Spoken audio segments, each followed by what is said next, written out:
You're with The Current, and I'm talking with Nilüfer Yanya, and I'm really excited that she's able to join us today and play a couple of songs off of her new EP, Feeling Lucky. Nilüfer, congratulations on the new EP. Thank you. Thanks.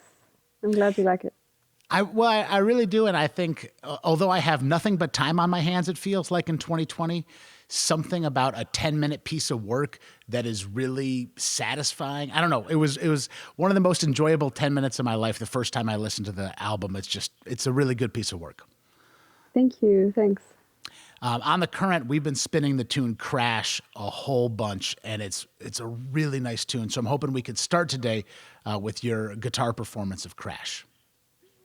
Sure. This is Crash. If you ask me one more question, I'm about to crash. And if you ask me one more question, if you ask me one more question, I'm about to crash. I look around, there's no competition where the heavy drinkers act. It's kinda like a presence, it's kinda like an attitude, it's kinda like a rhythm, kinda like the way you move, it's kind of like the distance. When there's not much to see, it kinda like the distance to keep you away from me. Deep inside my confusion, never going back. And deep inside my own illusion, I was under the impression these things don't go bad. And I was under this impression it's kinda like a prayer. And the way lovers do is kinda like a river, and it kind of looks like you said if it's not too late. And I will make amends, heavy like the water I can't swim against. And I believed your lies, and I believe in renovation. When it comes to confrontation, you meet me outside. You said there had been an invasion and you didn't mind. It's kinda like a presence, it's kinda like an attitude, it's kinda like a rhythm, kinda like the way you move, it's kinda like the distance.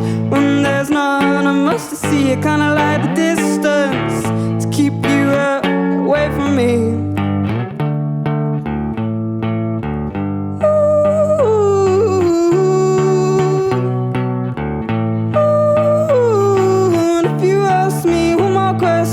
About to crash.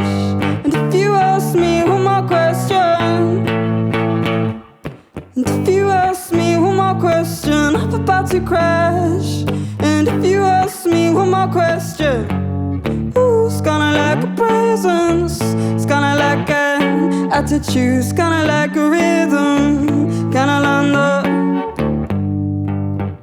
If you ask me one more question, I'm about to crash. If you ask me one more question, deep inside my own confusion, never going back.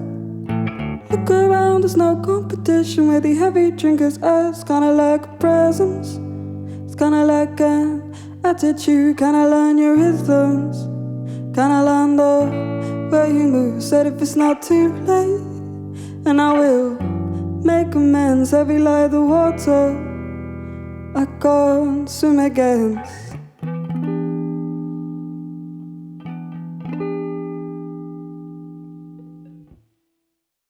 That was Nilüfer Yanya doing Crash. And Nilufer, the tune as you played it on guitar is so much faster than the arrangement with the whole band that we've been playing on The Current. Did you bring the tune in to start working with a producer in kind of the way you played it today, or have you starting to play it faster nowadays? I mean, I kind of brought it in when it was a bit more like bare bones. It probably would have been that fast, I think, as well. And I guess when you start to like add things, it gets a bit like too chaotic. So, I mean, it's always nicer to record things a bit slower, I think. But when I perform, I tend to like want to play it because it's kind of like got this like energy, and you're by yourself as well, so that you want to feed that somehow. I completely understood. And if you're by yourself, there's no click track you got to stay loyal to. And I think the energy of the guitar performance was really, really cool. Can you walk me through starting off in that setting and then getting to the level where it's more produced and you got a lot of things happening on the track besides for just your vocal and the guitar? How did that all come about for the tune Crash?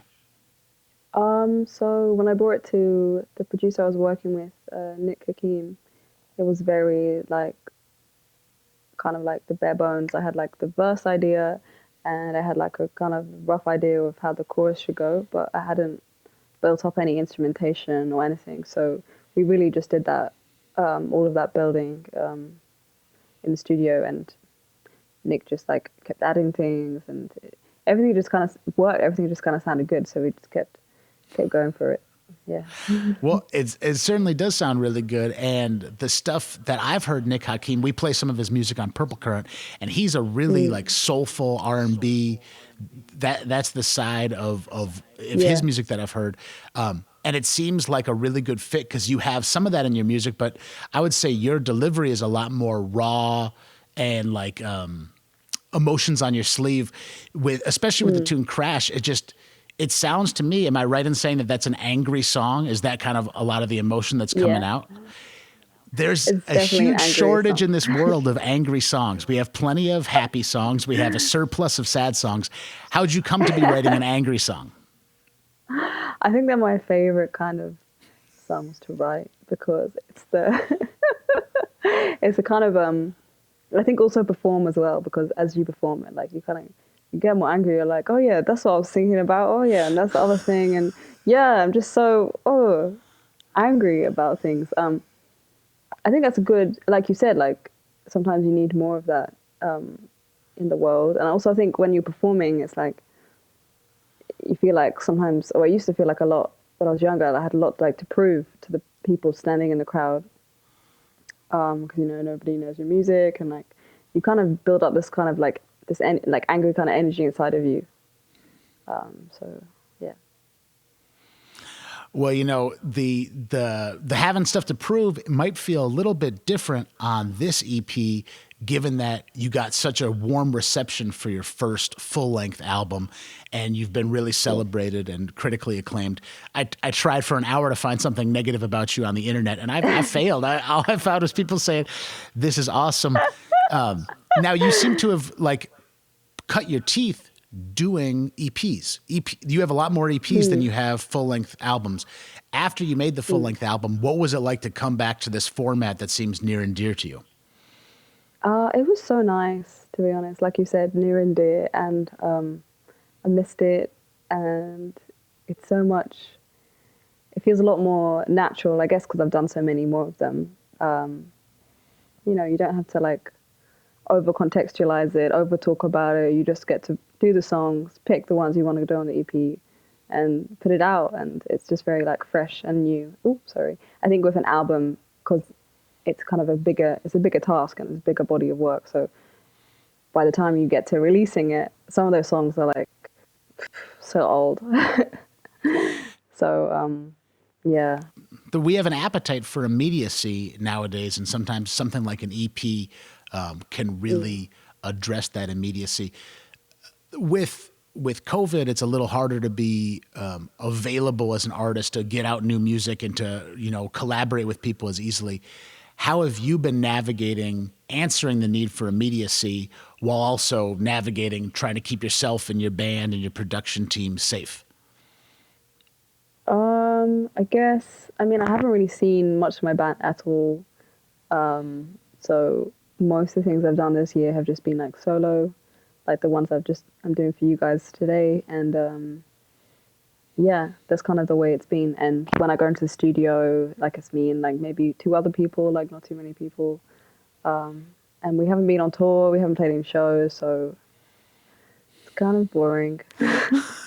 Are you exclusively missing the getting out on the road and being with people? Is there anything you're enjoying about sort of this enforced solitary period? I was definitely like very happy to like take a step back at the beginning of the year. I was like, cool, I can just, have some time and like write and reflect. And I think no one expected it to last this long. So I didn't realize also a lot of my validation in life comes from being able to do the thing I do. So when you don't do that, you find yourself just questioning things and you're like, oh, I'm not doing this, or I didn't achieve any of those things I thought I was going to do this year. Like, you know, we didn't get to play that gig, or we didn't go on tour there, or so. Yeah, it just puts things, for me, it puts things back in perspective. Like, I've been really like lucky with the last couple of years, like where I've toured and where I've been, you know, those things I've been able to do. So I can't complain too much, basically. Well, I'm sure there's no doubt some minor element of luck involved in it, but to be honest, you've earned it. Like you put on great shows, you release great records. And I actually wondered Thank about you. that as a comparatively young artist who hasn't been doing it for a super long time. It's like if you've been doing this for 20 years, right? And then suddenly somebody goes, you're getting a year off. You go, well, I'm a musician and now I have to take a year off, but I know what I am. And I was actually, in preparing to ask you some questions today, I was thinking, like, for somebody at Nilufer's phase, I just want to be a voice of going, you are a musician. I don't care if this thing takes 22 months, and I don't care what side careers you line up to do it. You're a musician, and you are splendid on guitar, great writer, and it's just, I don't know. I feel like if somebody at age 24, 25 told me, like, you're about to not do what you're used to doing for a year, it would throw into a lot of question for me. What am I doing? What am I supposed to do? And as at my sage age of 39 years old and my world experience, I just want to tell you, I am very convinced that you're doing the right thing, and I want you to keep on doing it because Thank you're you. killing it. So let's Thank actually you. get into a little bit more music. This is song number 2 off of the 3-song EP. So let's check out Same Damn Luck.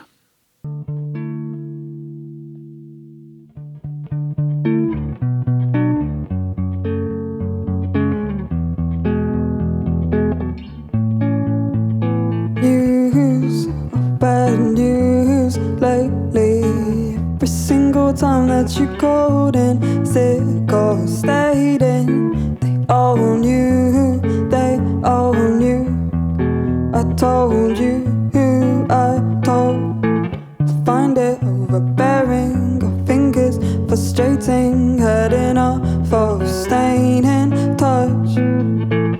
Find it overwhelming, fingers perplexing. I blame us, it's the same rush, it's the same damn luck. You're staying in touch. I pray every single time that you blow that kiss. I hope you miss, got the same damn luck. I pray every single time, and I'm staying in touch. And I don't miss you. Don't assume. Don't miss you.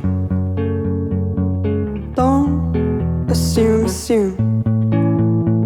Lose, I'm bound to lose, baby. The giveaway sign is the covert tricks that stayed in. They sold you. They all knew that they all choose. I find this overbearing, fingers perplexing. Just my luck, it's in my blood. I find it overwhelming, got fingers frustrating, had enough of staying in touch. It's the same damn luck, you're staying in touch. I pray every single time that you blow that kiss. I hope you miss, got the same damn luck. I pray every single time, and I'm staying in touch. It's the same damn luck, you're staying in touch. I pray every single time that you blow that kiss. I hope you miss, got the same damn luck. I pray every single time, and I'm staying in touch. And I don't miss you. Don't assume. Don't miss you. Don't assume.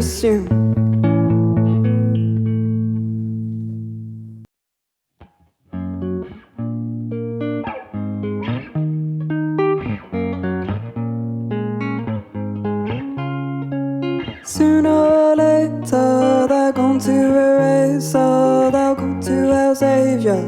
Sooner or later, yeah, sooner or later, they're going to erase all, they'll go to our savior. Sooner or later, yeah.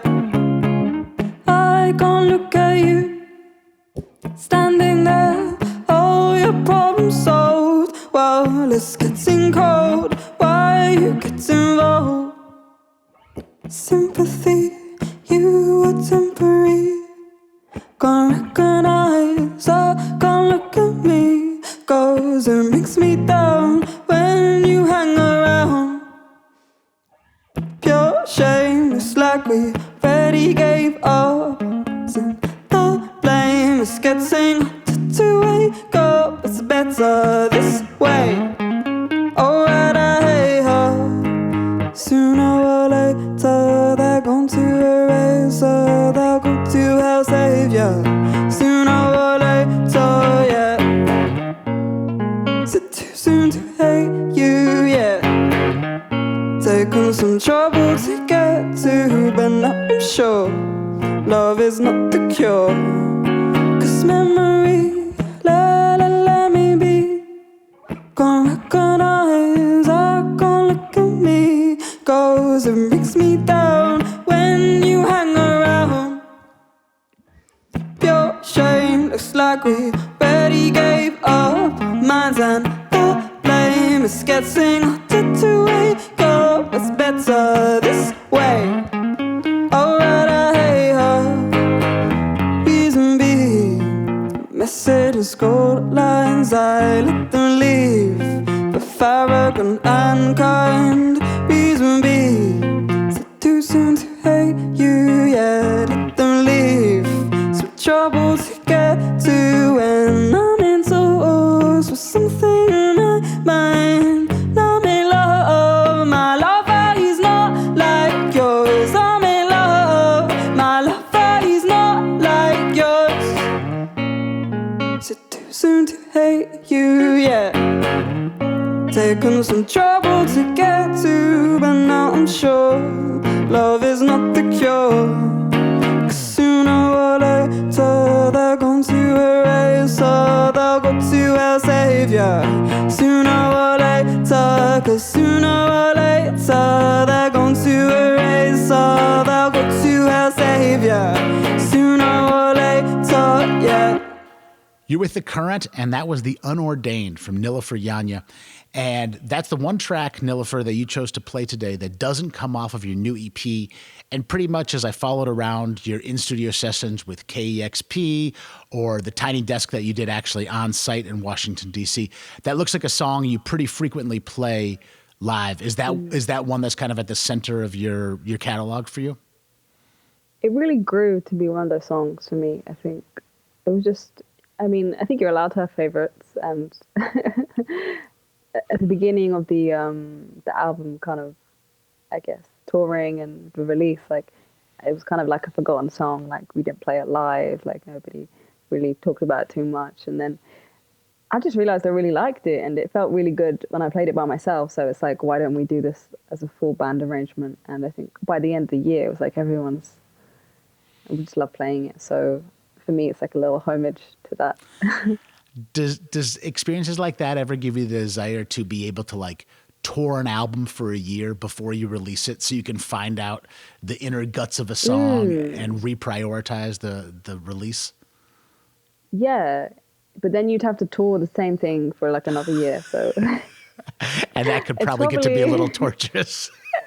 Yeah, I mean, yeah, ideally, like, you'd have a couple months playing these songs before you do the big shows, because you want it to be really good by that point. And that's just like a timing thing, you know. Sometimes you'll get it, sometimes you won't. Yeah. Now, as I've been watching you play these tunes, I see that you're sitting next to a Christmas tree, and I imagine that this Christmas is going to be pretty different than the majority of Christmases in your life. Is there anything you're looking forward to about the rest of the holiday season or about New Year's or any of that stuff? I mean, I guess, yeah, maybe I've got to enjoy it in a different way. Like, you won't be able to do all the other things that, I mean, I won't be seeing as much family and, you know, hanging out with friends. It's just a shame. because that's kind of what Christmas is about, Right. and it's kind of what having a holiday is about. And I think I would say it's nice to just chill, but I guess I feel like I've done that. It's been Christmas all year in that sense. Well, hopefully more good things in 2021. As some of the vaccines are getting out in both of our countries, and that's a good sign. I can't wait to get to see you under much less technologically challenging formats, just catching you playing, at First Avenue, rocking the crowd like you've done before. And I appreciate you spending some time with us while we have to be socially distanced. And I'm very thankful that you brought some new music into the world in 2020, because it was definitely needed. Thank you. Thanks. It was lovely to catch up. All right. Thank you, Nilufer. Thanks.